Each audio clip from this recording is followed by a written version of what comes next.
About 1 in 4 people each year are affected by a mental health challenge. And we know that the majority of mental health problems come on before the age of 25.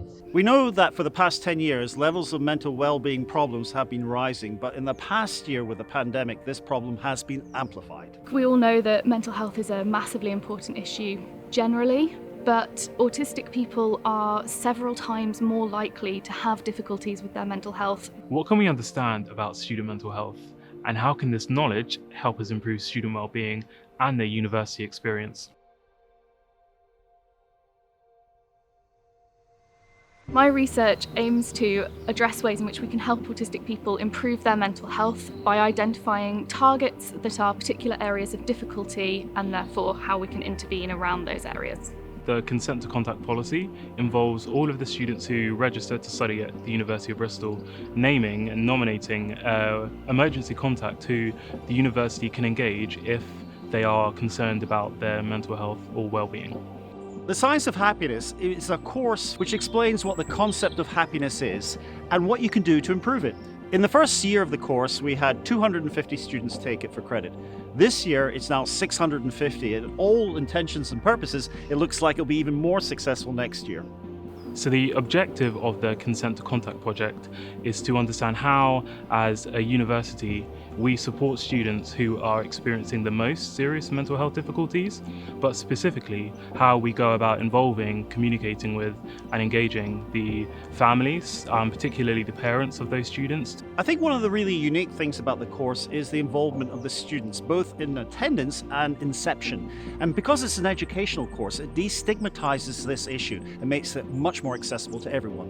One of the things that we have learned is that the students who are least likely to opt into consent to contact may be higher risk for anxiety and depression.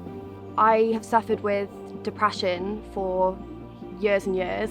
I found that you speak to kind of one person, and for every one person that can support you and understand you, there's 5 people who don't know how to deal with it.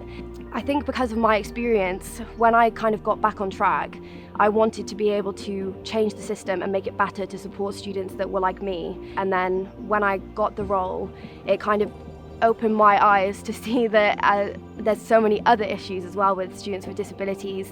I met other people who had similar experiences to me, and we found that we as a collective were quite isolated. Research is really important to help the university understand the mental health issues that people face, as it helps to understand the real world problems that quite a lot of its students are experiencing. I think it's absolutely crucial to ensure that research is inclusive, because that's the way that any piece of work has the best outcomes, the best data, and is able to have the most impact. The hope with the research is to ensure that we really understand the challenges faced by students, the challenges that impact their mental health, and ensuring that we have policies and practices in place that are able to support those students.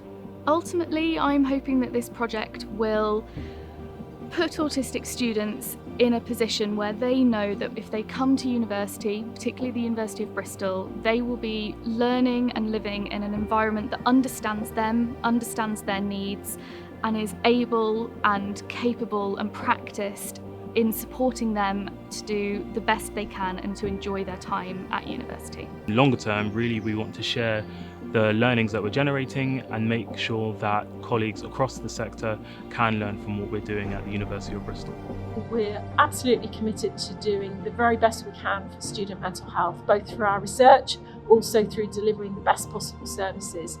We've come a very long way in the last few years in that, but we know that we can do better and push the boundaries even further and work with institutions across the world to improve student mental health on a much wider scale.